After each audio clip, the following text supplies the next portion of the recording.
1페이지에는 우리가 생각해 볼 게 요한복음 17장은 크게 세 분류로 나눌 수가 있어요.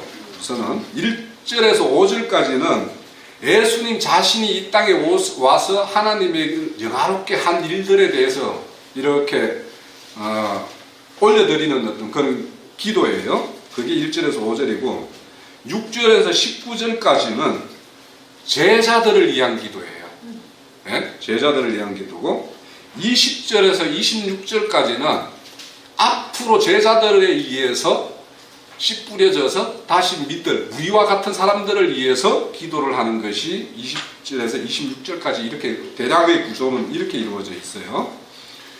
그리고 이제 이 예수님의 어떤 이제 지금 들어가고 있는 6절에서 이제 그 19절까지는 오늘 강론에도 그렇잖아요. 각 사람이 난 것도 다르고 집안도 다르고 뭔가 이 모든 환경과 생각과 이런 다른 사람들이 모여서 교회를 이루기 때문에 참 하나 되기가 어렵잖아요. 그죠?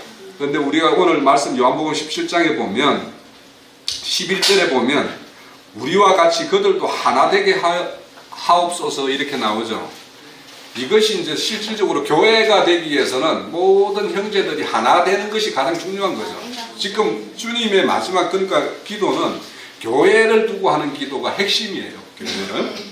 그래서 그렇게 교회가 하나 되게 하는 것 이것이 이제 하나님의 기도인데 이 기도는 지금까지 왜 요한복음 3장에서 16절까지가 고별사죠. 이제 앞으로 마지막 6월절 하루 저녁 사이에 이제 모든 기도 말씀을 제자들에게 전한 말씀이 13장에서부터 16장까지예요. 그런데 그것을 이제 마지막 그것을 이제 앞으로 장래에 어떻게 어떤 일들이 일어날 것인지를 이렇게 이야기하고 또 성령을 보내주시겠다는 이런 약속을 하고 이렇게 한 일이 뭐냐면 제자들로 통해서 이제 인자 예수로 오셔서 했던 어떤 사역을 마치고 이제는 제자들로 통한 사역이 이루어질 일들이란 말이에요. 그래서 이제 제자들을 위한 제자들에서 의해서 세워질 그 교회 그런 것들을 염두에 두는 그 기도이기 때문에 근데 기도의 제목 처소를 보면 1페이지에 보면 겟세마네라고 되어 있죠. 예? 기름 짠 곳 이렇게 되어 있는데 이제 기름 짠 곳이기도 하지만 기름 짠 털이라는 말이에요. 겟세마네가. 그래서 이 왜 겟세마네 기도 처소가 있는데 왜 하필 겟세마네냐? 주님이 실질적으로 모든 사역의 제자들을 위한 이런 사역들은 17장에서 대부분은 마무리되는 거예요. 그러니까 여기에서 주님은 모든 자신이 전제와 간제로 다 부어짐이 되는 거예요. 나머지는 이제는 그 자기 몸을 이제 팔려서 십자가에 돌아가시는 이 일이죠. 네? 이 일들이란 말이에요. 그래서 그것들이 실질적으로는 이 겟세마네 동산에서 기름 짜는 데에서 당신의 모든 전제와 간제로 다 부음이 되는 기도 처소가 여기에요. 그래서 이 왜 겟세마네에서 기도했는가? 그래서 왜 성령이 우리 흔히 기름이라고 말하죠. 성령의 기름 부음 이렇게 이야기하죠. 그래서 주님의 어떤 기름 되심은 겟세마네에서 거의 완성이 되는 상황이고. 그리고 이제 그 1페이지에 볼 때 보면은 이 형제님 강론 중에서 제자들을 세 부류로 나눠요. 그죠? 겟세마네 입구에 8명이 있고 3명을 데리고 이제 더 깊은 곳으로 들어가죠.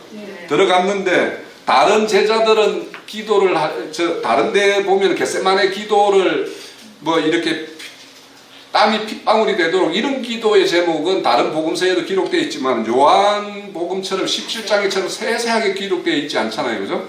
그런데 이제 그래서 입구에 8명을 두고 3명을 데리고 들어가는데 뭐냐면 세베대의 아들 요한과 야고보 그리고 베드로를 데리고 더 깊은 곳에 들어갔어요.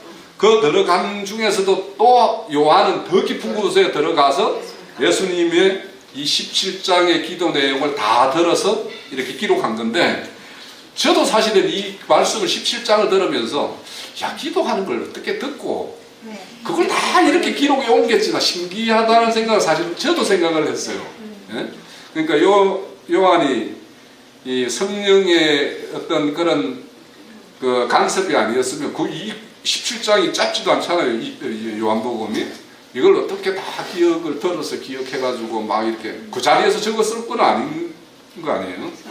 그래서 참 그렇게 제자들이 세 부류로 나눠진다. 그래서 우리도 더 깊은 쪽으로 하나님 주님의 어떤 그런 기도의 모든 어떤 깊은 뜻을 다 헤아리기 위해서는 주님의 더 깊은 곳까지 나아가는 그런 것이 있어야 된다라는 게 1장이고, 첫 페이지고, 첫 페이지에서 또 보면 예루살렘 성전과 마리아 자암의 다락방을 이렇게 비교하는 말씀이 여기 나와 있어요. 형제님 자료에 보면.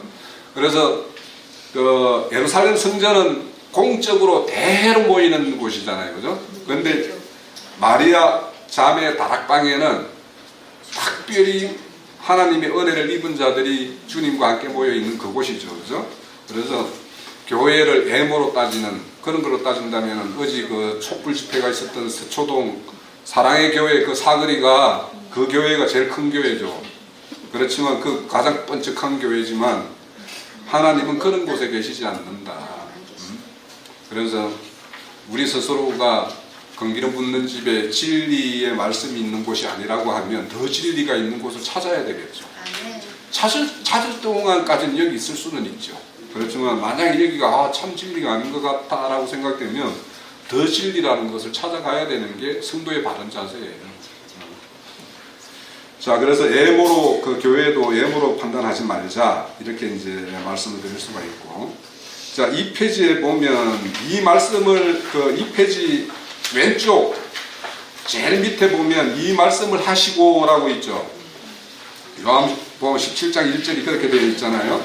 이 말씀이라는 것은 바로 13장에서 16장까지 고별사를 다 마치시고 난 다음에 이제 기도처로 이제 가는 걸 말씀하고 있는 거고.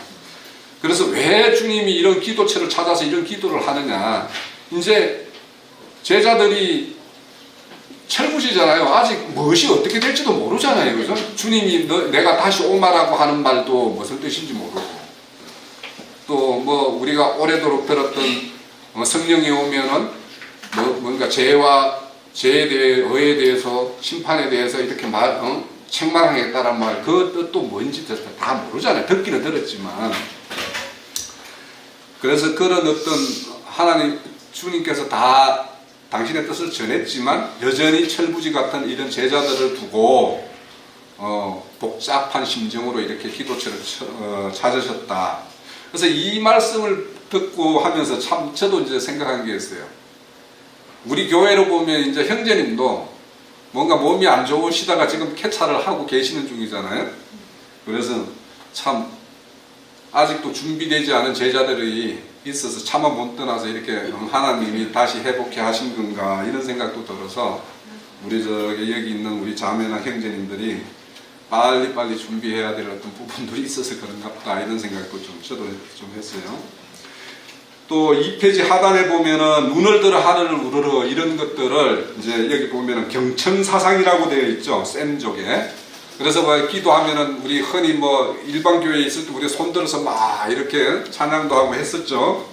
그런 것들이 이제 경천사상에 기반하는 것이다라고 이야기하는데, 실질적으로 물질적 하늘을 바라보는 것이 아니라 자신 속에 계시는 하나님의 영, 그러니까 지금 예수님 속에는 말씀이라는 하나님이 계시잖아요, 그죠? 예. 그래서 저는 이제 이렇게 말씀을 보면서도 이 아버지라고 하는 거를 이제 형제님은 이제 말씀의 근원, 뭐 이렇게 말씀하시잖아요. 그런 그 반드시 있고 거기에 저도 100% 동의하는데, 이 아버지를 이렇게 예수님이 하나님과 동일하면서도 이 아버지를 찾는 거는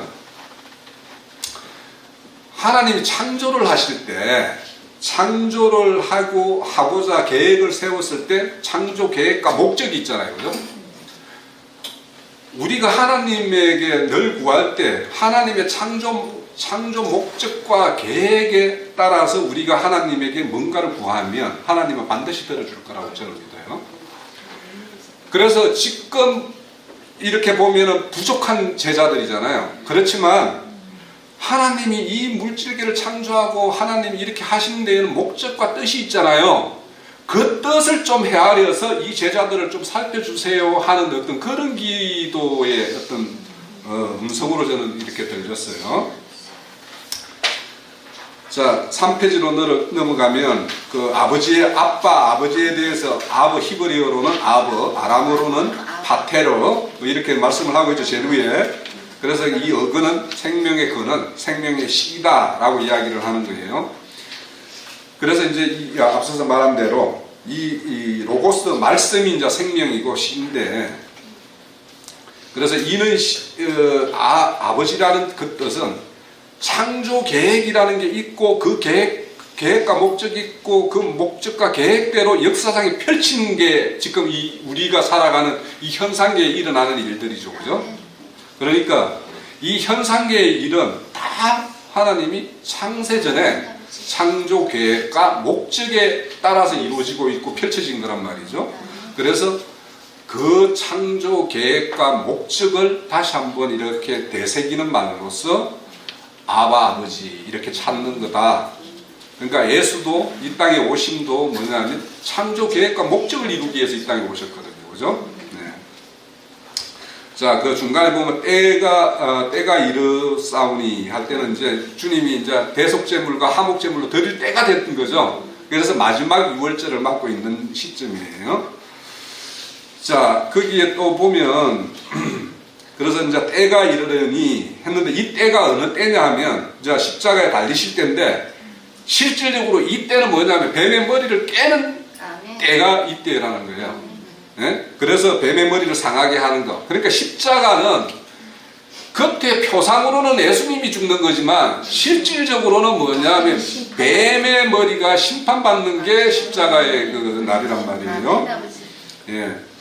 그래서 뱀의 머리를 깨는 거는 뭐 실질적으로 깨는 거는 유대 종교인들이 주님에 와가지고 무슨 몇 가지 질문을 했잖아요. 그 가장 큰 계명이 뭡니까? 뭐 죽으면은 누구의 부인이 됩니까? 뭐 이런 이야기. 또 이 돈을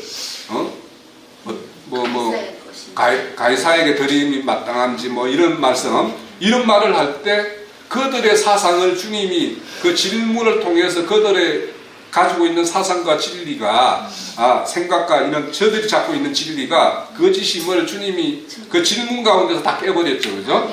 네. 그래서 그렇게 깼는데 최종적으로 깨는 거는 예수님이 죄 없는 분이잖아요. 죄 없는 분을 죽이는 불의가 드러난 것이 십자가 사건이잖아요. 그래서 우리는 십자가를 바라볼 때 주님의 어떤 대속과 화목제물 이거는 1차적인 것이고 오히려 불의가 드러나, 그러니까 유대 종교인들의 그 불의가 어떠한 건가가 다 드러난 것이 십자가 사건이다라고 우리는 그렇게 보는 것이 맞고요. 자, 아버지를 영화롭게 하였사오니, 그러니까 여기서 영화롭게 하는 거는 여기 자료로 보면 육신의 장막을 벗는 것이 최종적으로 영화롭게 되는 것이에요. 그리고 육신의 장막을 벗었으면 새로운 장막을 입어야죠. 그죠? 예, 신령한 몸을 입는 것. 그래서 최종적으로 주님이 그렇게 변화된 모습으로 하늘 성천까지 이루어지는 것이 최종적으로 주님이 영화롭게 되고 영광이 되는 거예요. 그래서 왜 주님이 십자가에 돌아가시는 것이 영광이라고 이야기하는지를 우리가 한번 생각을 해봐야 돼요. 네? 그러니까 아직 영광의 때가 이르지 않았다 이런 말씀을 하잖아요. 그게 뭐냐면 십자가에 돌아가시는 거거든요. 그러니까 영광이 된다라는 거는, 그래서 우리가 이 육신의 죽음을 이런 것에 비추어서 생각해 봐야 되는 거예요. 이 육신의 죽음을 맞지 않고는 영화롭게 될 일이 없는 거예요. 그래서 최근에 제가 어디 가끔씩 이렇게 가서 보는 어떤 그런데 제가 이제 그 기독신문 한 군데 가는데 딱 교수 한 사람 자료를 내가 보기 위해서 가요. 막 그 사람이 한 번씩 올리는 게 2주에 한 번씩 올리나 뭐 이쯤인데, 그 자료 보러 한번 가는데 거기 이런 데 가보면 막 휴거라는 이야기들이 되게 많이 나와요. 그래서 그 자료 밑에다가 내가 댓글을 하거든. 휴거되면 육신의 몸이 죽는 거냐 안 죽는 거냐 보면은 그 사람들이 대답은 그렇게 이야기해요. 그냥 육신이 죽는 거다라고, 죽는 거냐 안 죽는 거냐 그렇게 물으면 그냥 육신이 죽는 거다라고 이런 대답을 안 하고, 항상 예수님이 변화산에서 변화한 그 모습으로 휴거된다 이렇게 이야기를 해요. 그러니까 그 대답들이 맞기는 하지만은 이 육신의 죽음에 대해서, 질문에 대해서 피해가는 거잖아요, 결국에는. 그러니까 우리는 이 육신의 죽음을 벗어야지 영화로운 몸을 입는다라는 것에 대한 어떤 깊은 인식을 가져야 되고요. 그리고 여기 보면은 이제 만민에게 저 4페이지 왼쪽 세 번째 단락에 보면 만민과도 구분되는 자들이며, 여기서는 뭐냐면 제자들에 대해서 이야기하는 거죠. 아직까지 제자들에 대한 어떤 이야기이기 때문에 이제 이런 것이고, 실질적으로 앞으로 이제 제자들을 통해서 많은 사람들이 씨뿌림을 받아서 그들이 이제 하나님의 어떤 편으로 돌아설 그런 자들이 있잖아요, 그죠? 그래서 그런 데서에 대해서 이제 우리 금방 말했듯이 만민을 다스리는 권세를 받았다라는 말씀이 이제 요한복음에 나오죠. 2절에 나오잖아요, 그죠? 그러니까 여기에 만민을 다스리는 권세를 우리는 이제 주님이 주시는데, 이 권세는 뭘로 받느냐? 우리에게 영생의 생명이 있어야지만이 그 권세를 받는 거다라는 거예요. 그러니까 왜 우리가 이 영생을 만민을 다스리기에는 영생을 가져야 되냐 하면 3절에 답이 딱 있어요. 영생은 하나님을 아는 것이 있죠. 아는 것이 있어야지 다스릴 수 있다라는 결론이 되는 거예요. 결론은. 예. 그렇게 좀 이해를 하시면 될 것 같고, 이 다스린다라는 것은 결국에는 바실레이아 왕국이죠. 왕국이라는 것은 통치 개념과 늘 형님이 말하시지만 공급의 개념이 두 가지가 있다라는 거예요. 그러니까 통치를 하기 위해서도 하나님에 대해서 알아야지 뭔가를 통치하고 뭐 이끌든지 할 거 아닙니까? 알아야지 공급을 할 거 아닙니까? 그죠? 그래서 이 왕국의 어떤 통치 개념에는 두 가지가 있다. 그래서 좀 이해를 하시면 될 것 같고. 자, 4페이지에 이제 두 번째 강론 자료집에 보면 킹덤, 그러니까 나라. 하나님 나라, 뭐 나라, 우리 주기도문에도 나라의 임하옵시고 뭐 이렇게 말하죠. 그때 그 나라라는 거는 킹덤이다. 그러니까 바실레이아, 이 바실레이아는 통치다, 통치 개념이다. 내가 천국의 천국을 사는 사람이면, 하나님의 거룩한 영의 말씀의 통치를 받는 사람이면 내가 천국을 사는 사람이고 왕국을 사는 사람이고, 그렇지 않으면 아무 상관이 없다. 그렇게 이해를 하시면 될 것 같고. 자, 5페이지에 보면 이제 사도행전 10장 42절을 말씀하실 때 산자와 죽은 자를 재판하는 자. 그러니까 이 지금 이렇게 보면 세상의 재판이 있죠. 세상의 재판장은 사실은 살았다고는 하나 죽은 자들을 심판하는 거죠. 네? 그런데 주님은 산자와 죽은 자 다 심판을 하는데, 그거는 이제 그리스도 심판이 있고, 최종적으로는 또 우리 계시록 20장에 가면은 백보자 심판이 있죠. 그래서 백보자 심판에는 죽은 자와 산자 다 바다도 내어주고 뭐 이렇게 되어 있죠. 음부도 내어주고. 그런 것처럼 거기는 산자나 죽은 자나 다 거기는 심판을 하는 것이고, 그리스도의 심판 때는 산자들만 심판을 하는 것이죠. 자, 그렇게 좀 이해를 하시면 될 것 같고. 자, 그 중간에 보면 요한복음 17장 3절에 보면 영생이라고 하면서 기노스코하고 야다하고 에이도하고 이렇게 나오죠. 네. 여기는 이제 우리 알다라는 기노스코는 이제 형제님 강론 중에 보면 기노스코하고 또 히브리어에 이 안다라는 말이 다른 말이 있었죠. 다트. 그죠? 네. 다트라는 말이 있어요. 이거는 가정적인, 그러니까 배움의 가정에 있는 그걸 말하는 거고, 저 야다와 에이도는 뭔가를 알미 된 어떤 그 상태, 그 상태를 말하는 거다라고 이렇게 말씀을 하는데, 요 아는 거에 대해서 이 야다에 대한 말씀은 우리 호세아서 하나만 찾아볼게요. 호세아서 2장.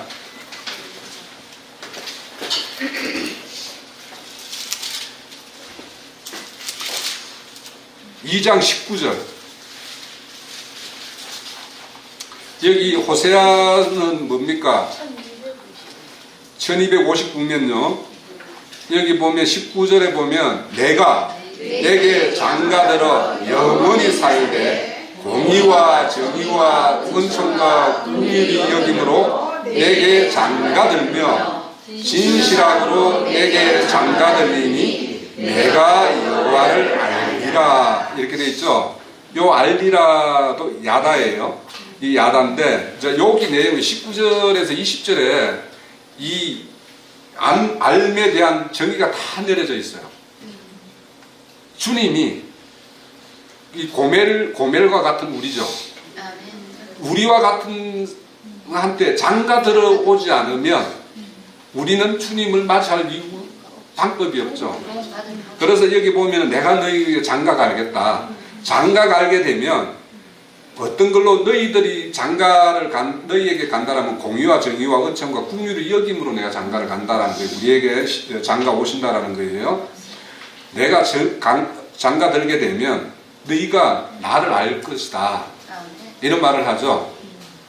그러니까 주님이 우리에게 찾아오셔서 우리를 신부 삼아서 이렇게 삼아주지 않으면 우리가 그분하고 동침할 일이 안 생겨요. 그러면 그분이 우리한테 동침하자라고 이렇게 제안을 왔을 때 고멜은 계속 동침하다가 도망가고 동침하다가 도망가고 이렇게 하죠. 네. 그래서 이 정확하게 야다의 의미가 여기에 호세아서 고멜을 찾아와서 혼인해주는 호세아의 어떤 그 관계, 여기에서 우리는 야다라는 의미를 정확하게 알 수 있다는 거예요. 자, 여기에 또 보면 에이도라고 나오죠. 에이도. 히브리어에서 이제 야다의 그러니까 히브리어 야다에 해당되는 헬라어 에이도라는 말이 있는데, 이 에이도라는 말은 보다라는 뜻이에요. 봐서한다라는 뜻이에요. 네? 우리가 그래서 말씀을 들은 바요, 본 바요, 만진 바요 이랬었잖아요. 그래서 듣기만 한 게 아니고 봅니다라고 하는 고백을 한 사람이 있죠. 욥이 내가 봅니다라고 말하죠. 듣는 거에서 더 진보되는 게 보는 거예요. 네? 그런데 에이도보다 더 깊은 게 있어요. 사실은 여기에 뒤에 가면 본다라는 뜻에는 헬라어로 그 뒤쪽에 가면 어디 있던데 바로 6페이지 뒤에 보면 6페이지의 제일 밑에 한번 보세요. 그 6페이지 밑에 왼쪽 제일 밑에 보면 오이다 밑에 쭉 가다 보면 3700편에 옵타노마이라고 있죠. 옵타노마이가 있죠. 이 옵타노마이가 뭘로 보냐면 육신의 눈으로 보는 거예요. 네? 에이도는 뭘로 보느냐? 마음으로 보는 거예요. 네? 에이도보다 더 깊은 게 뭐냐? 호라오라는 말이 있어요. 그거는 영으로 본다 이런 뜻이에요.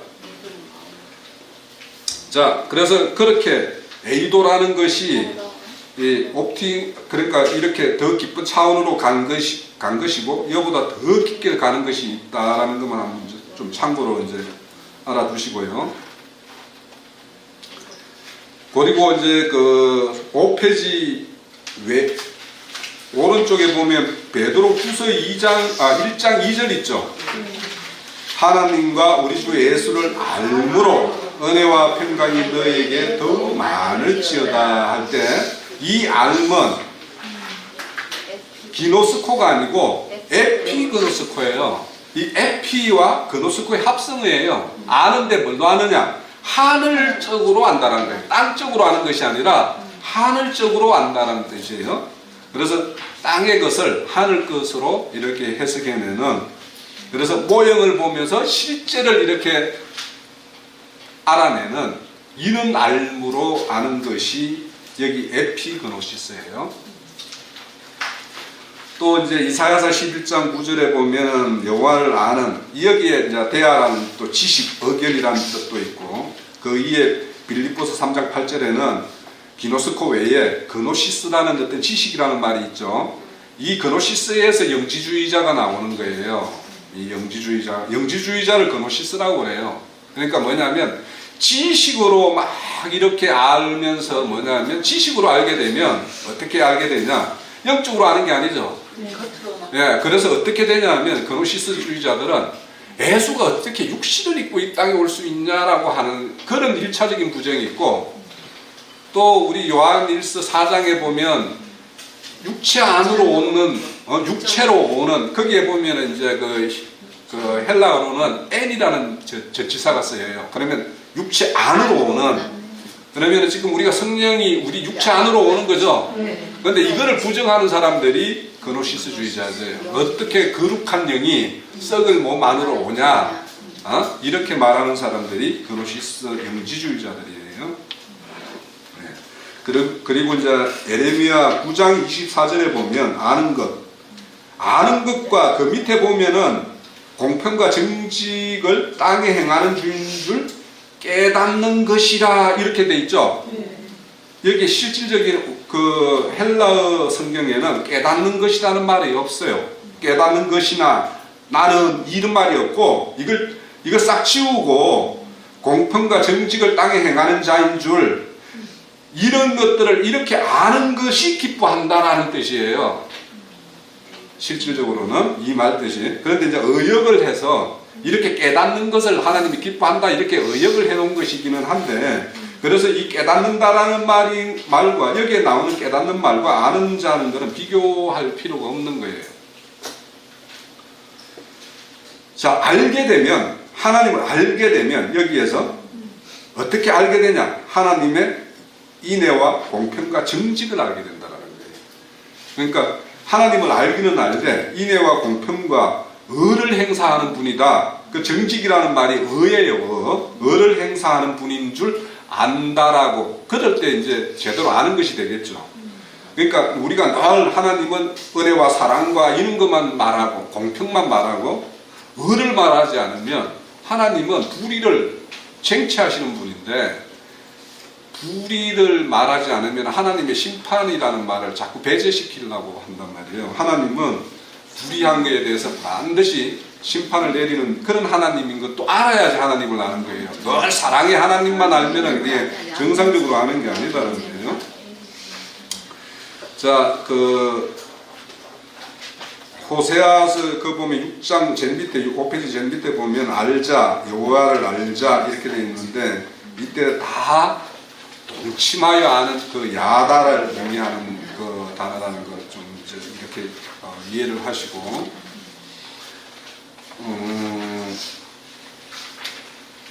6페이지 그 밑에 부분은 이제 말씀을 드렸고요.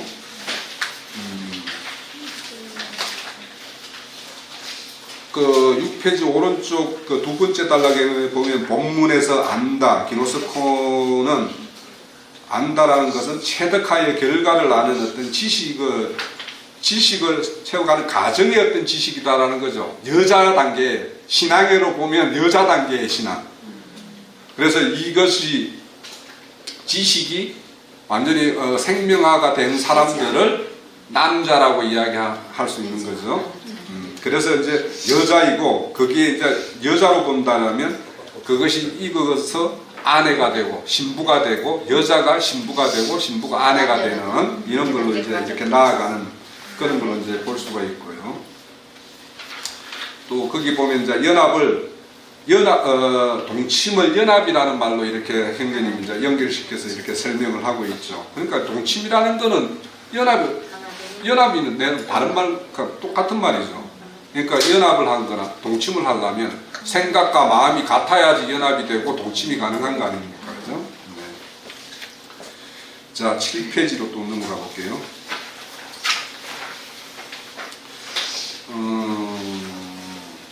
자, 아버지께서 내게 하라고 주신 일을 내가 다 이루었다라고 이렇게 말씀을 해요. 그런데 이제 주님께서 이루어진 일을 주님이 다 이루었다고 했죠, 십자가에서. 그 이룬 일을 믿는 우리 각자에게 적용하는 거는 그때부터 시작인 거예요, 이제. 예, 실질적으로. 그래서 그것을 적용시키기 위해서, 각자에게 적용시키기 위해서 성령님이 오시는 거예요. 예? 그러니까 그냥 이루었다라는 그 사실만 아는 거는 개인의 어떤 인생이 주님의 어떤 세계를 사는 것과는 상관이 없는 거예요.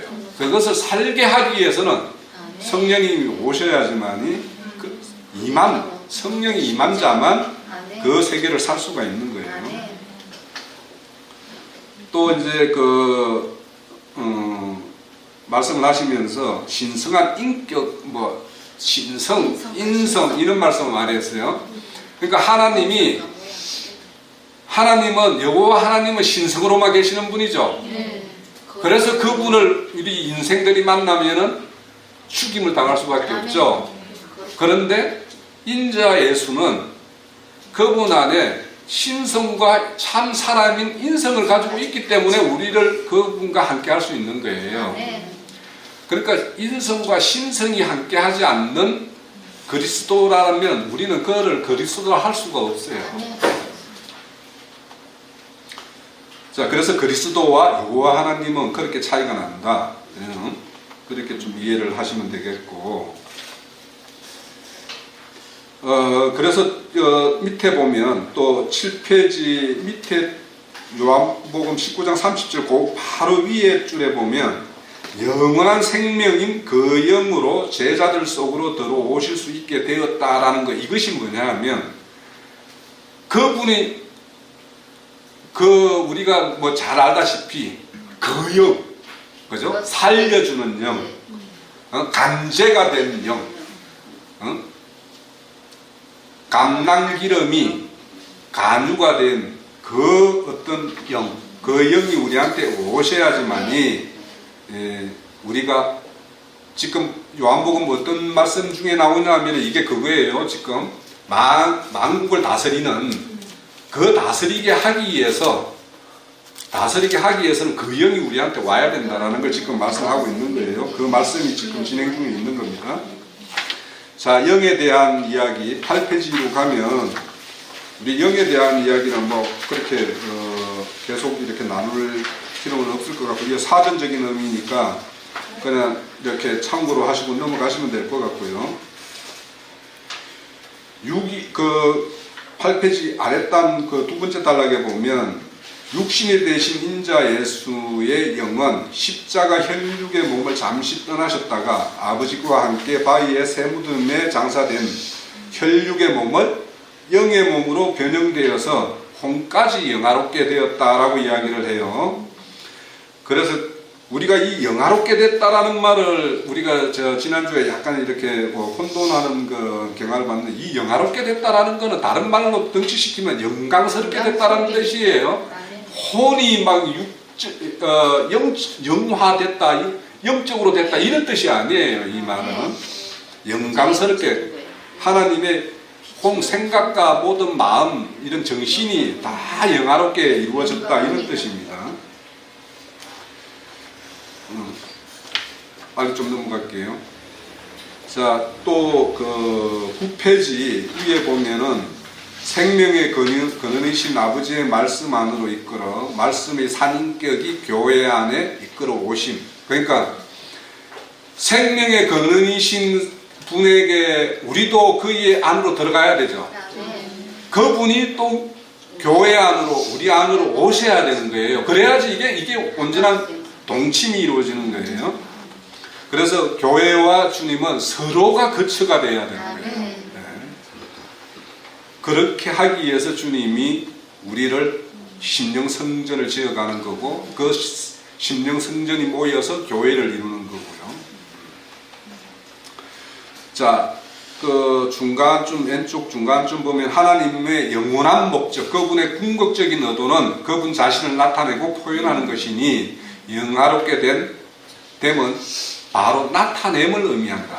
그러니까 우리가 하나님을 믿는다고 하면서 하나님의 그분의 어떤 신성과 인성이 우리를 통해서 나타나야 된다는 거예요. 교회를 통해서 나타나야 된다는 거예요. 이 나타나게 하기 위해서 뭐냐면 이 몸이 있는 거예요. 그러니까 우리가 몸이 뭔가를 이렇게 내 안에 속사람이 바뀌었다라고 하면서 몸이 그에 따라가지 않는다라는 거는 굉장히 큰 괴리가 있는 거죠. 그러니까 생각과 마음이 바뀌었으면 몸은 자연히 그렇게 따라가게 돼 있는 거예요.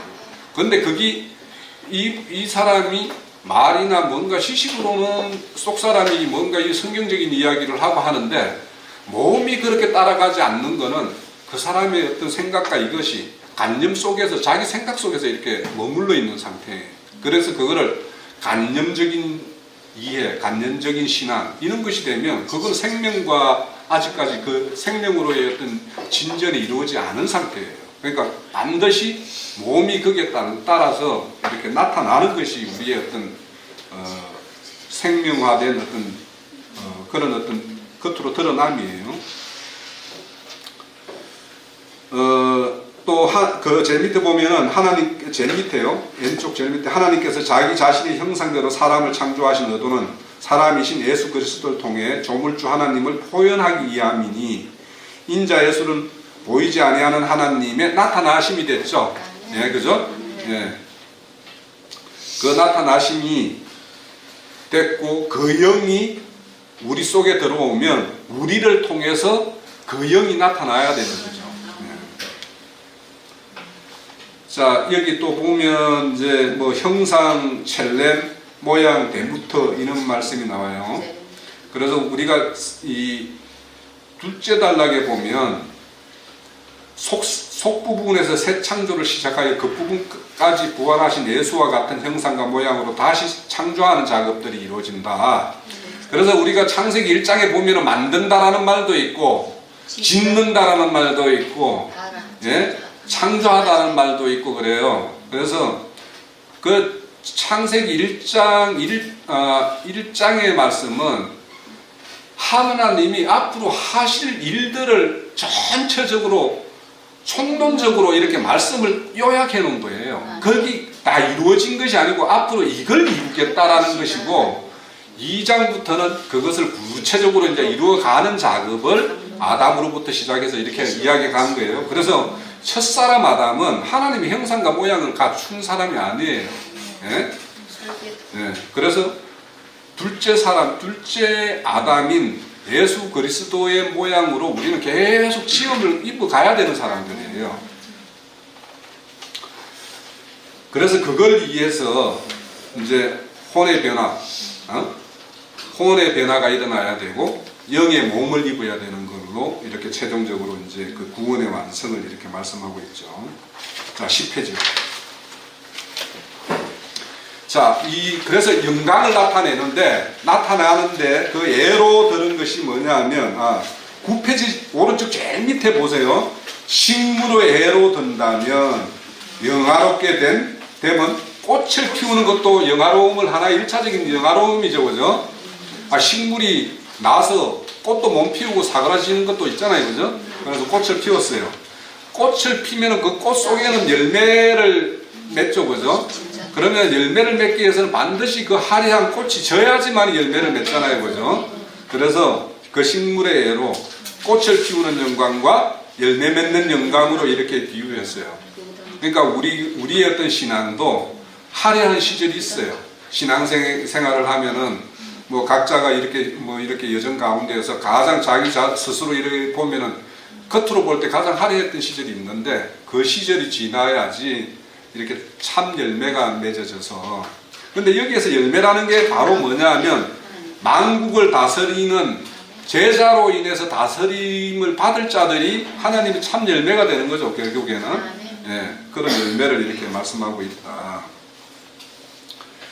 그리고 최종적으로 이루어질 것들에 대한 설명이 있는데 10페이지 그 왼쪽 밑에 보면 거룩한 성 새 예루살렘으로 이루어질 것인데, 그죠? 그래서 아브라함의 후사들에게 거룩한 성을 줄 것이죠. 그죠? 거룩한 성에 참여하는 것. 그래서 어린 양의 신부를 얻게 되는 이런 그런 토인잔치에 참여하는 자, 이런 자들이 최종적으로 하나님의 영광을 입는 모습이 돼요. 자, 오른 페이지, 10페이지 제일 밑에, 오른쪽 제일 밑에 보면 주님의 기도는 이와 같이 삼중 과정으로 이루어져 있다 이렇게 돼 있죠. 이 삼중 과정이 뭐냐면 제일 첫 번째는 우리가 아까 대략 봤을 때 주님에 대한 기도, 제자들에 대한 기도, 우리 앞으로 이제 제자들에 의해서 믿음을 가지게 될 자들에 대한 기도라고 그랬죠. 자, 여기에 보면 삼중 기도인데 여기에 1차적으로는 뭐냐면 주님이 그 당신의 어떤 부활 생명으로 부활 생명을 이루어서 그 영이 부어지는 단계가 있죠. 그죠? 우리에게 부어져야 되는 단계가 있죠. 그래서 그것이 그렇게 주 예수가 이 땅에 오셔서 온전한 영화를 이루는 단계가 첫 단계예요. 예? 그 첫 단계예요. 자, 그것이 첫 번째 단계고, 다음 11페이지 보면 두 번째 단계가 뭐냐? 사도행전 2장 오순절의 이야기가 나오죠. 그러니까 주님이 이 땅에 오셔서 온전한 영화를 이룬 그 상태가 우리에게 부어지는 것이 두 번째 오순절 사건 아니에요. 그죠?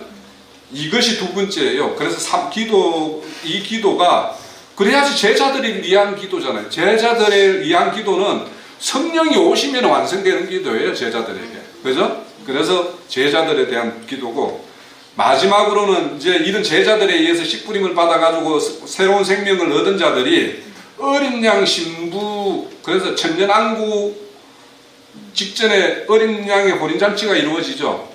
그 잔치에 우리가 생명을 공급받는 그 잔치에 참여하고, 그래서 그 잔치에 참여한 자들이 어떻게 돼요? 결국에는 천년기에 주와 함께 나타나서 천년기 동안에 다스리죠. 왕같이 다스리죠. 그들에게, 그래서 각자에게 뭐냐면 땅의 왕들에게 생명나무 가실과 생수를 공급하는 이런 일을 한다라는 것이에요. 자, 이렇게 이 두 번째 시간까지 이렇게 이야기가 되어졌고, 세 번째 시간, 이거 다 한다라는 게 참, 지금 시간이 한 42분 됐는데,